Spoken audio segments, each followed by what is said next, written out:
Board. Okay, so welcome everybody to Product Overview with the Wellness Experts. And today I am still Dr. Betty Smith, and I am a registered nurse and naturopath. And oh, look at my hair. Oh, my goodness, this is a bad hair day. It's really humid here in Chicago, and as you all can see, my hair is a hot mess. But anyway, so today you find me at the Soul Massage, and just check out that beautiful background there. And so again, today we're going to talk about water. I have a great video for you guys that I want you to check out. And really, I would love for you guys to each get the book, The Body's Many Cries for Water, because it is phenomenal. It gives you a whole new perspective about water, its functions in the body, the importance of water in the body, and what happens when you don't give your body enough.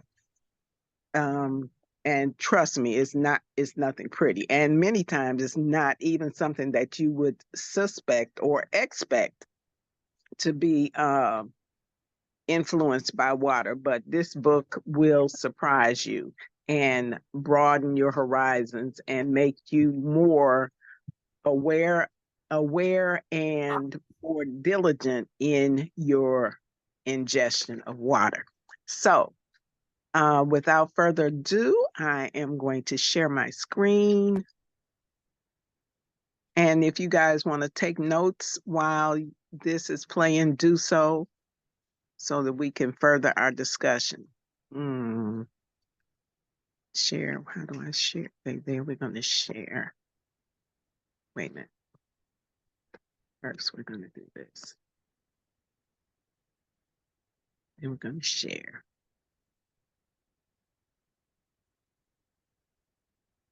Start now.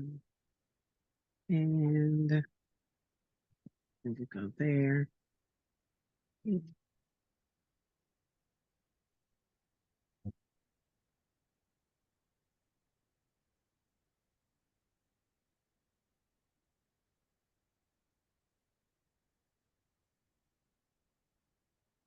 Can you hear okay? Yes. Cool. Thank you.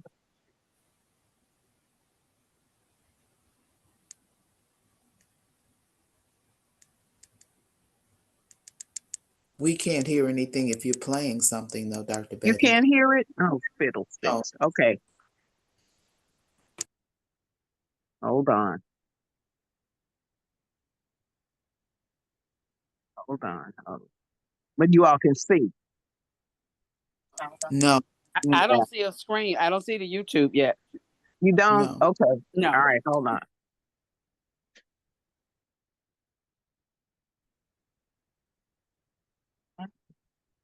Because I got to do something.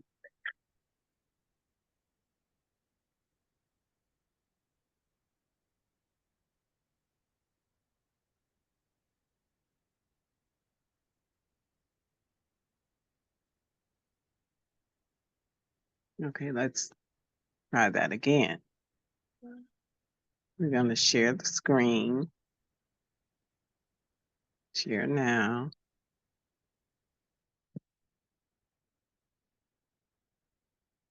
But I don't see it. I usually see it at the bottom. The shit.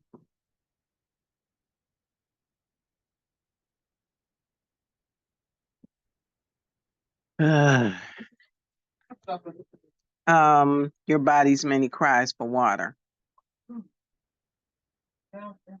It is really. They don't. They don't. That's Minister Ernestine talking in the background. It's okay. I'm gonna pause the.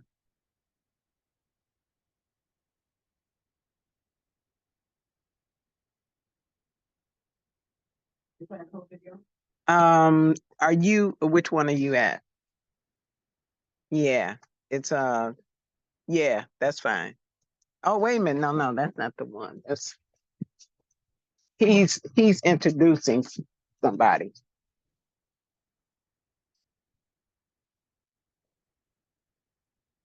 No, not him. Well, yeah, you can do him. Or which one do you want? There he is. This There is he the is. one. Oh, That's 24. Not this one. no, no. You're not Yeah. sick, you're thirsty. This one. Hey, Let me move it. 'Cause, yes.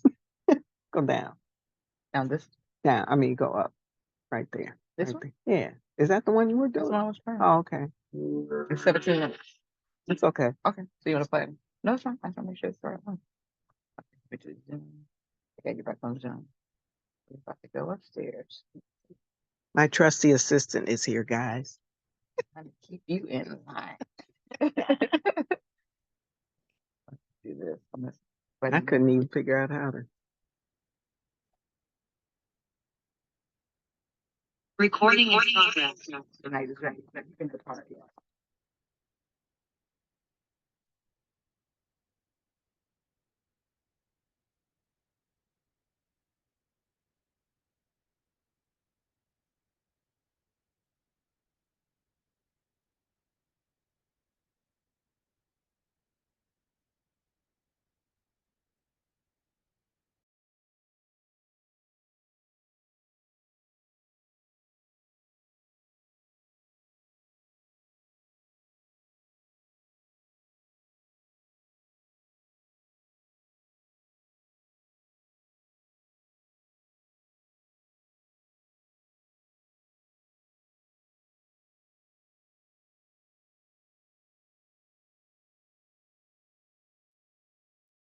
One day I was at Borders Bookstore, the librarian that I am.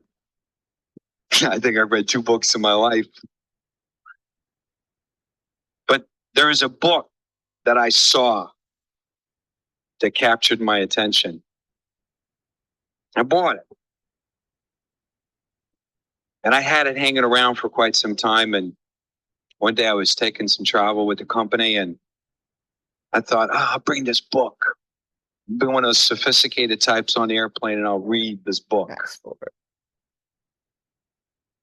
And it's interesting because after reading this book, author of Your Body Cries for Many Waters, Dr. Batman Gellish.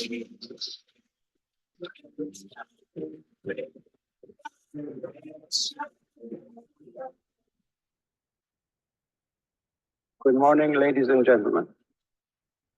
It's a pleasure to be here with you and share with you information that will make every one of you a messenger of health and well-being to the people that you visit, the people that you come across, the people whose lives you will touch because you will teach them that they are not sick, they are thirsty.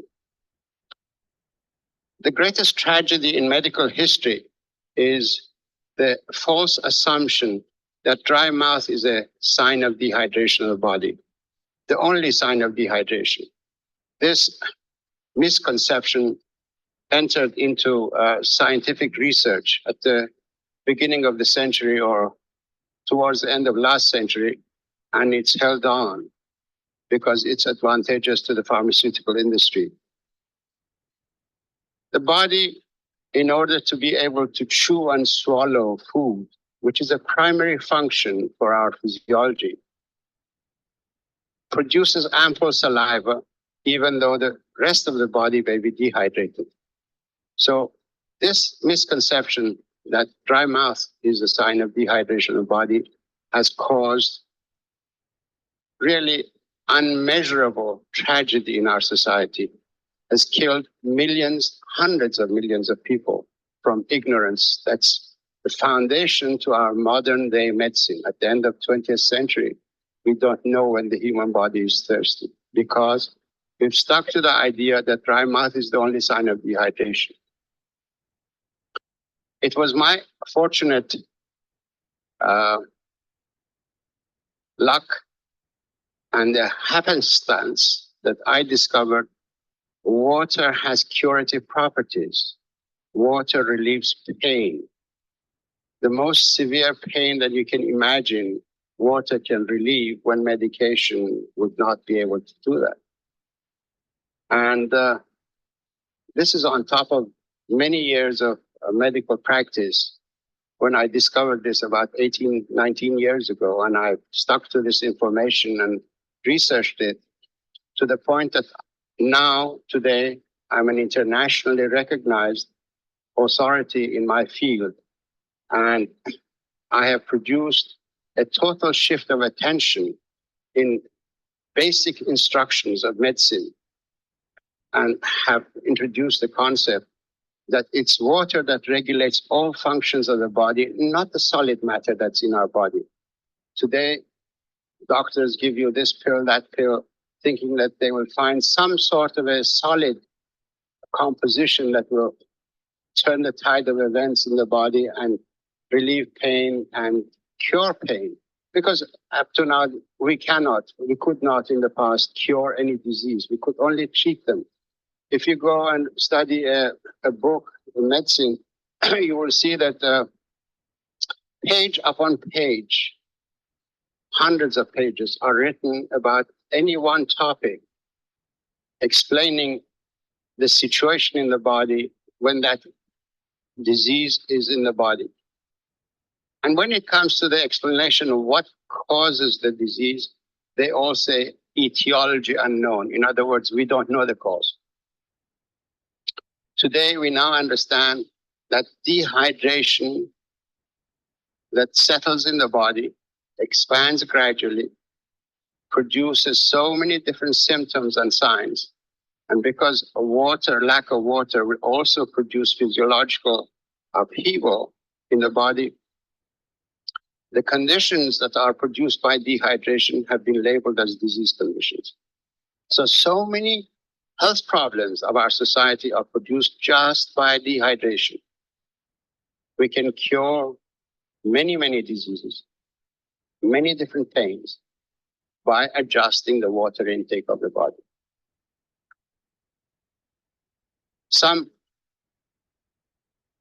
In 1979, as a result of my previous research and publication, I was invited to present at the third InterScience World Conference on Inflammation, a thesis that I have produced, and that histamine, all of you have heard of histamine.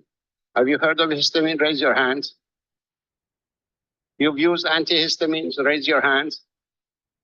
Okay, histamine is the main neurotransmitter in the body that is in charge of water regulation and drought management. Water is the only thing that turns off histamine production. So any disease condition that depends on histamine or antihistamine, water can cure. Almost 90% of the medications in the pharmaceutical industry's arsenal of products are either directly or indirectly very strong antihistamines. So when you find painkillers, they're antihistamines. When you find anti-allergy conditions, they're antihistamines. And this is the presentation I made at the World Conference, saying that histamine, the main function of histamine in the body is water regulation. And we should not treat conditions of histamine excess activity with medications or pharmaceutical products. We should only treat them with water. Because when you suppress the signals of dehydration in a body, you don't alter the dehydration, the damage of dehydration will continue. And that's why so many different disease conditions occur throughout the lives of people who are not drinking water, but drinking alternative fluids which don't substitute water in the body. Caffeinated beverages, alcoholic beverages, sodas containing artificial sweeteners, excess fruit juices, they do not substitute water. We need water for the body, and that is what the design of the human body is all about. From water, dependent on water, survives on water, and you cannot replace water with anything.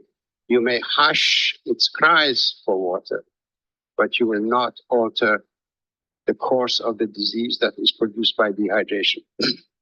The reason why I'm here this morning, the reason why I accepted to come and talk before you, because you are the people who go and make contact with others. You come across people. You can become educators. You can teach people that they're not sick, they're thirsty. And my main concern in this crusade is asthma. Asthma in children. Newsweek has got an article. I recommend you to get this Newsweek and read it. It is May 26, 1997. Life magazine has got an article in the same week about asthma. And the title goes, 50 million Americans with allergies or asthma, now you can take control of your life. Yes, they're right. They can take control of their life, but with water, not with the medication that the articles have been produced because the pharmaceutical industry has advertised 16 or 18 pages of full-page advertising in the magazine. When a child develops asthma, it means dehydration. The human body is composed of water. 85% of the brain is water. Every cell of the brain is 85% water. The rest of the soft tissue cells are 75% water. When you don't drink enough water, the body does not manufacture water from any other source. When you metabolize food, some water is produced, but not to the extent that the body needs. So a child that's developing and it's expanding, every cell of its body requires 75% water before it develops into a new cell and the child could grow. We'll get stunted growth. We'll get mental problems. We'll get emotional problems. We'll get DNA damage and so many different disease conditions produced by dehydration can ensue. So please take this message to people that you meet and explain to them. You can always explain to people very simply. The lung tissue is full of berries. The berries of the lung contain air. Excuse me. Imagine this grape, bunch of grapes, to be a section of the lung tissue. Each berry is full of air. If water doesn't get into the lung tissue, it becomes raisins. You see, the body cannot afford that.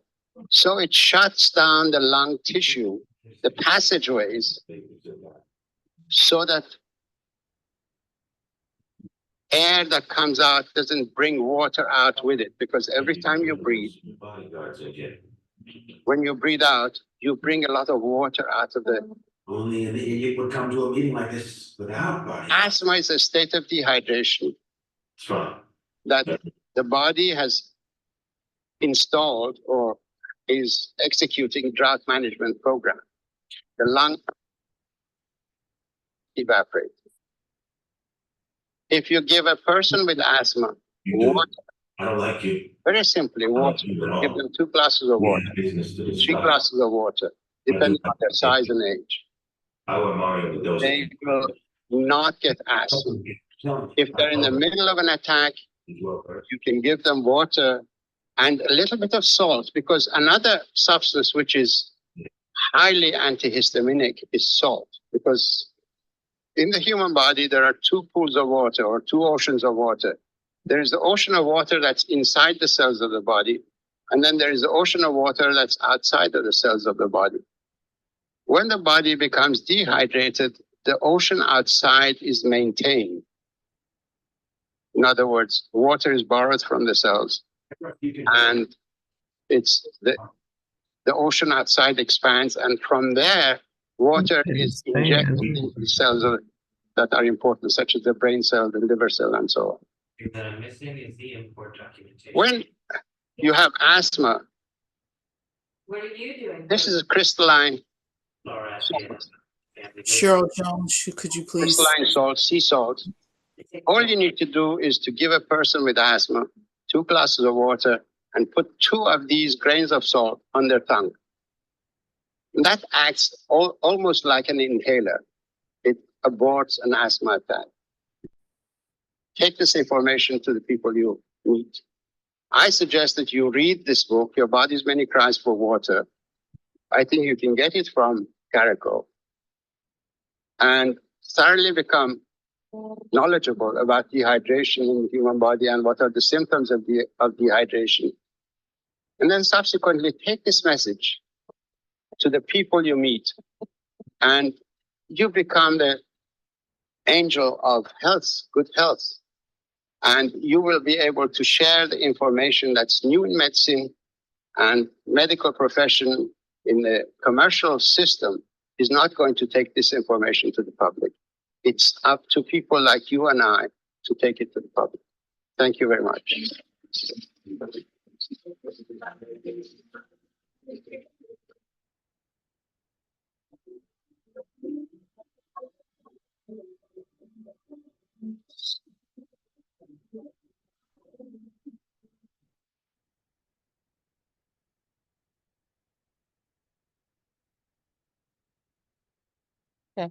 Back to you.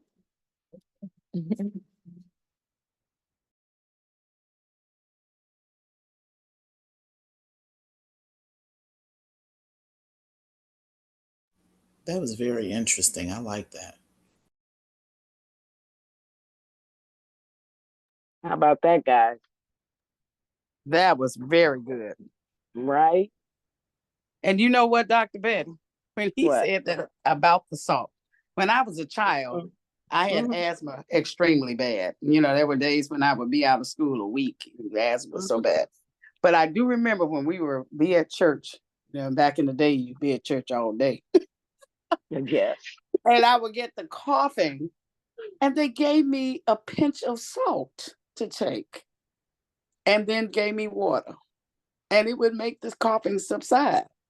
I'm sorry, I like- missed what you said. Somebody came in. What'd you say? Oh. Say that again, please, Mom.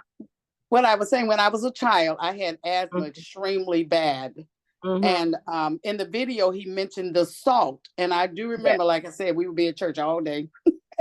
And when I would really get the coughing, especially towards the evening, the mothers of the church and my mom would say, get some salt. And they would give me a pinch of salt. And then Really? I would drink water. Yes, ma'am. And would stop Wow. coughing. Yes. Wow. Wow. Yes. That's so interesting because the salt draws the water in and expands, just like if you eat too much salty food, then you are many times likely to have edema or that swelling in your feet and ankles Yes. because Yes. salt holds water. Interesting. Very interesting. Okay, so did anybody else glean anything? Hold on. What is wrong with this thing? Yes, it was very interesting, Dr. Betty. I'm gonna have to listen to it again. Yes, definitely. And seriously, guys, I want everybody to get that book. And Dr. Eric, especially for you wellness coaches, I'm sure he has, if I'm not mistaken, has encouraged everybody to read that book. So for those who are coaches and even for those who are not, because of the wealth of knowledge that is presented in that book, I encourage you all to get it. Be able to. Hold on. Is it the body's many cries for water? For water, yes. The body's many cries for water. Cries for water. Okay. Was that the name of it? That is the name of the book. I put it in the chat, guys. Well, I took just a got on. It picture of- doesn't show me because I got on late. Oh, did It you? Oh, says- okay. It said, your body's many cries for water. Okay. That was the one that came across the screen when he was talking. Your body, What your was the body doc- describes the water. Mm-hmm. You're gonna What say was the what doctor's name? Okay.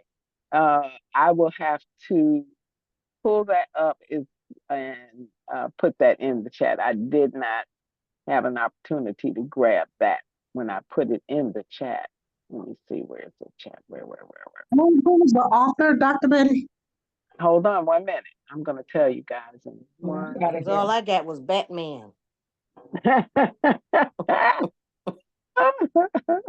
I know I said I didn't even try to get that, but here we go. I got you.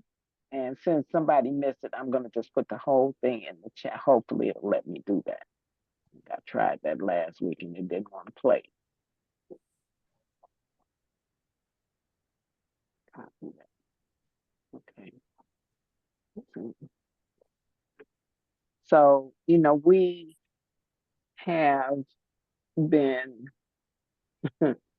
hoodwinked and bamboozled once again into believing that there's something other than. Right. Hold on. I'm trying to get this in the chat. It's gonna let me, please. Oh, it did it! Yay! You see it, guys?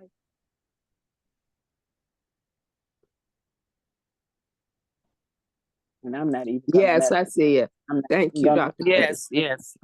Okay, awesome. Yeah, so And you you know, guys. Dr. Betty, another thing that it just baffles me is when I talk to people, and Mhm, particularly people like in their 20s and 30s who mhm. say they don't like They water. don't drink. They don't like it. Some people say they don't even drink it. I've run into Right. people who don't eat, don't drink anything but what was it? One woman I met, Pepsi Cola Right. and other soda pops, and amazingly, her skin looked beautiful, but she was a young person, and our bodies are so resilient and so adaptive. When we're young, our bodies can do just about anything. They're uh, operating at their maximum capacity, and the things that we do, even if they're detrimental, I won't say appear to have minimal, if any, effect on our body. However, over the years, and this is something that Dr. Eric talks about a lot. Over the years, as we abuse our bodies, once we reach a certain age, then we have worn out the body's ability to adapt. And this is when we start to experience lots of health challenges and just little bitty things that appear to be malfunctioning, pain, aches and pains that just come out of nowhere, and other signs and symptoms of dysfunction or dis-ease or being ill at ease start to show up. And when this occurs, we do, for the most part, we have a history of doing one of two things. Either we run to the doctor, who of course says, oh, well, here, let's give you some, and they pull out their prescription pad immediately, right? And then the other thing that we might do is nothing, and essentially wait for the crisis, right? And so and so in and so with that being the case, we really end up uh, experiencing the crisis or going into crisis mode because we have already burnt all the bridges that lead back to health. Our Hey, I'm on my bodies phone now. What's going on? are Our, I haven't found nobody yet. hold on. Okay. Uh, Our our body's resilience is decreased because of all of the abuse over the years. And many times our bodies just don't have the energy, the resilience, etc., to even uh, fight back, so to speak. And so it pretty much succumbs to many of the diseases or dysfunctions and or degeneration that occur as we age. So and that dehydration, that constant dehydration is one of the things that really gets us.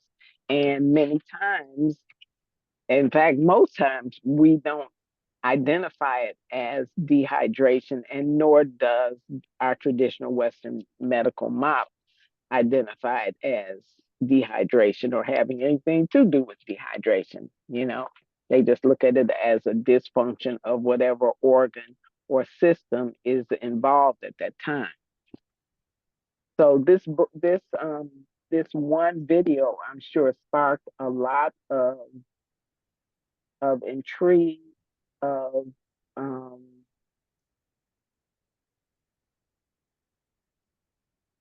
not just intrigue, but I mean, just really opened all of us up to looking at the things that are on in our lives as it relates to our health as well as that of our families, and seeing how just by encouraging people to drink more water could make a world of difference in their actual health. Can we agree on that? Yes. Thank you. Absolutely. Yeah, for Yes, sure. ma'am, we Yeah. can. Yeah. Awesome. ma'am. Awesome. Yeah. So I want to thank you all for really taking the time to really listen to that video. So now we've got about 15 minutes, and so I wanted to just I promised you all we were going to go into water, but I think that was time well spent because it opened our minds up to many possibilities. And so now we want to look at during our next session, look at the different types of water, which I'm going to show you in the different types of water and how we can best choose the best water for us and I would really want to say at different times of our lives, at different times of where we're at in terms of our activity. You know, are we cleansing? Are we detoxing? Are we fasting? What season is it? What are what are our goals in terms of our health, in terms of our body composition, our body weight? I think it's great that Melissa and Minister Ernestine are doing this boot camp for us because there's just so much that we really don't know about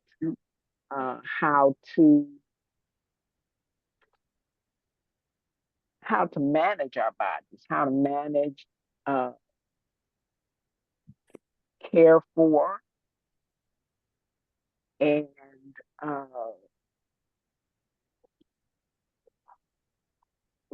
I want to say restructure our bodies. And so I think that the fact that we're going to now have an expert, and Minister Ernestine is definitely an expert. I hope everybody saw that body and was able to see the video from her competition. I know my sister was here at the dispensary, and she, uh, Minister Ernestine and Melissa were in the other uh, portion doing the video, doing the Zoom, and I mentioned the fact that Minister Ernestine was 63, and she's like, "No way." She said, "I thought she was about 25 or 30." So, we can all um, get our bodies back in shape.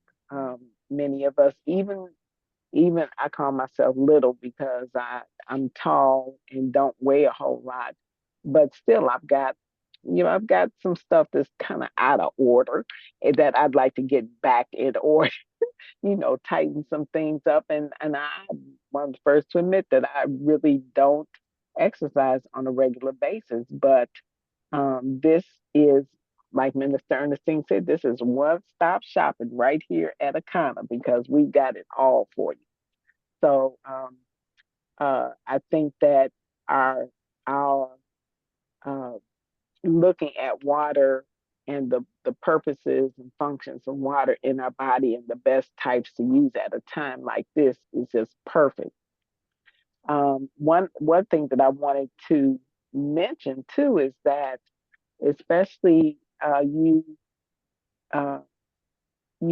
folks here in Chicago, where we have the EE system at our Soul Massage Spa and infrared sauna, um, can definitely on the days that you're here, definitely bring your water and sit it in the inner, I'm going to call it a sanctuary for lack of a better term until I figure out something to call our inner lair. But you can put your water and other items in there while you're here, and the frequencies will actually infuse into your beverage, your water, as well as items like your jewelry and that kind of thing. And um, I don't know how many of you have the actual the pendant, the little round crystal uh, pendant that many of us wear, but you can literally take this pendant and put your food on it. You can put your water on it, etc. And being that the frequencies are infused in here, it will offer some miraculous benefits to your food and water, helping to energize it or charge it up, so to speak.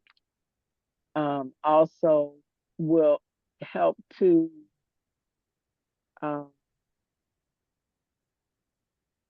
minimize and or eliminate any negative effects that radiation has had on the food and or water, because you do know that they irradiate many of the foods that we eat, right? You all knew that, right? You didn't know? Well, now you know. No, no, I didn't know. Yes, they irradiate the food that we eat. They do it to the crops uh, during processing to supposedly kill parasites, etc., and also to extend the length of the food because uh, many of the produce that we eat come from miles and miles, hundreds, and even I could say thousands of miles away, where these fruits and vegetables are being imported. And so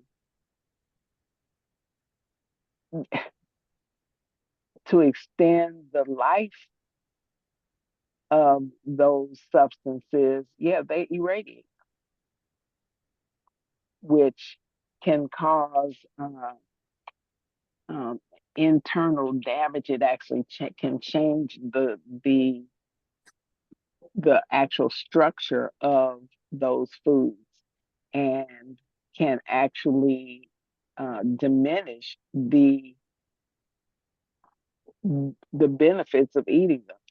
Especially when you start to think about one of the issues that we've been talking a lot about is the energy and the frequencies of the foods that we eat, and the fact that that is really the reason that we eat, is to garner the energy or the frequencies from the food that we eat.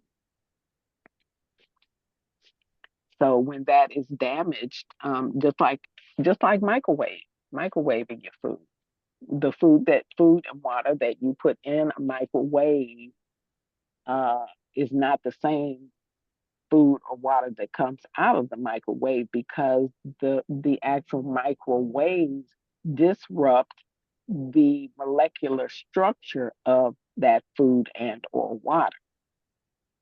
And so it does the same thing in our body to our brain as well as other body structures. And how much water is contained in our body? Like we're like 90%. I take that back, like 70. No, the brain was 70%. 85. 70. Exactly. The brain is 85 to 90% water. Wow. So there are just so many considerations that because our uh, because our education around these things is limited and or misleading, we you know we're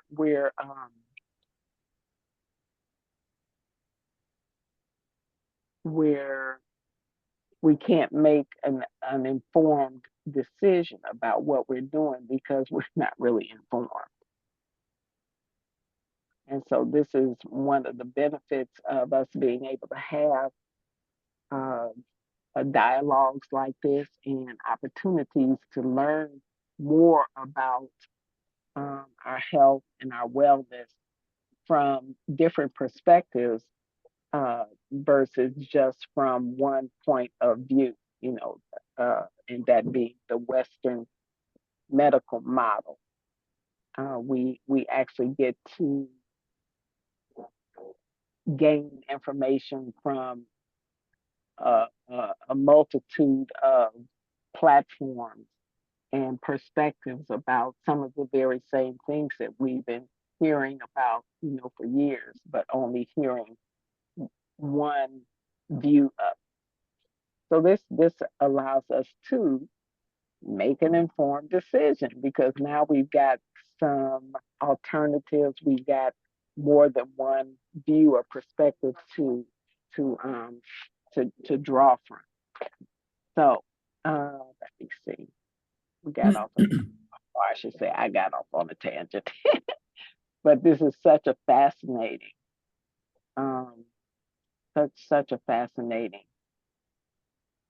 topic, because water is essential for proper functioning of the human body. And as we can see, it plays a critical role in a variety of physiological processes. And some of the ones that are most important are hydration and cellular function, because water is a major component of the cells, tissues, and the organs. And it helps to maintain the actual structure of the cells as well as the function. And it allows the cells to actually perform their necessary activities. And water also is very, very, very integral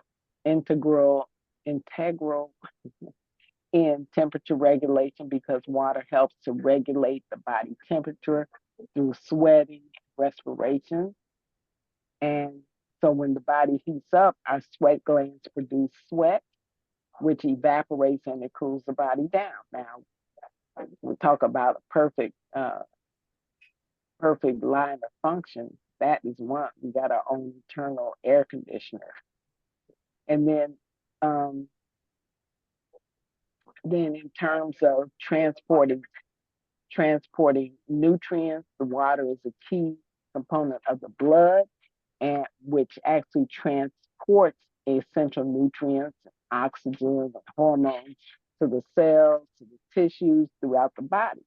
And this also it also helps to remove the waste products from the cells. And then we got digestion and absorption.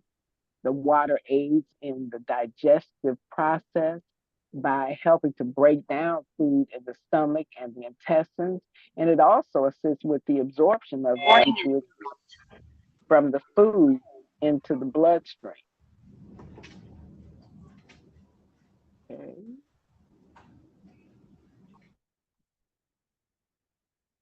Okay. Where was I? In addition to that, waste removal is a big part of water's functions because water is essential for properly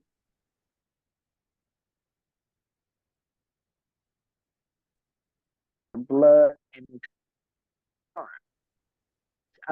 and water intake helps to prevent stones as well as urinary tract infections. So you can even look at the function of the malignant. That's not too loud. But when you look at your urine, which I hope everybody does, look back when you get up because you need to see what's going on in your body because your excretions actually show you what's going on. Have you ever looked back and saw your urine was dark yellow or an amber color? And that's indicative of pretty much a form of dehydration because that says that your body does not have enough water to dilute the waste products that are being filtered through the kidney. The urine should actually be almost colorless, and even a pale yellow is cool. But when you start getting to the deep yellows and then move to like an amber, almost a brownish looking urine, that says that you have not had enough water. And at that point, literally damaging, causing damage to the kidneys because number one, they're being overworked. And number two, your body is not able to get those toxins out the way that they're supposed to, which increases your risk of things like urinary tract infections and that kind of thing. Too much waste buildup. And then the other thing is joint lubrication and protection. Water is a key component of synovial fluid. That's the liquid stuff, the liquid fluid that lines the joints and goes in between the joints and that kind of and those structures to soften and cushion the movement, make for smooth movement of the joints across one another. And if so, with water being a major component in that, it allows again lubrication and cushioning, and it reduces the friction and the wear and tear actually on those joints. And then mucus and saliva production. Water is vital for producing both of them, and they aid in digestion. They protect the tissues and they keep the mouth, nose, and the eyes moist. So if you aren't getting enough water in, then you're going to have, sticky, thick catarrh, it's called sticky thick mucus builds up. The skin is going to appear dry and sometimes even cracked. Yeah. Congestion in the nose. We thought we'd bring voice trigger. Congestion in the nose might even be, thick and tenacious, that kind of thing. So you know what? It's 8:01, and I'm going to finish these last three things up, and then I'm going to turn it over to Dr. Roz.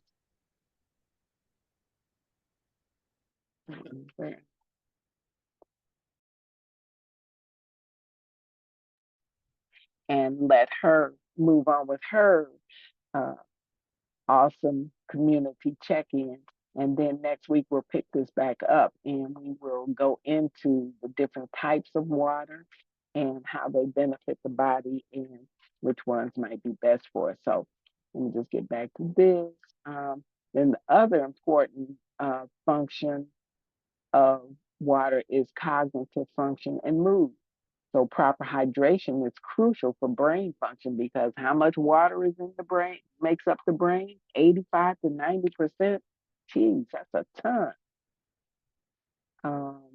And so dehydration can impair concentration, cognitive performance, mood, and it can lead to symptoms such as headaches, fatigue, and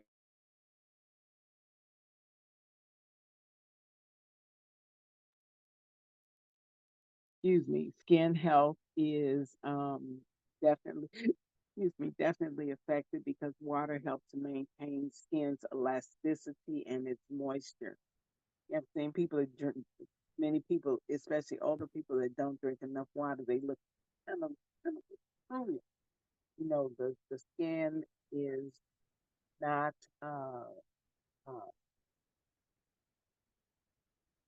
taut.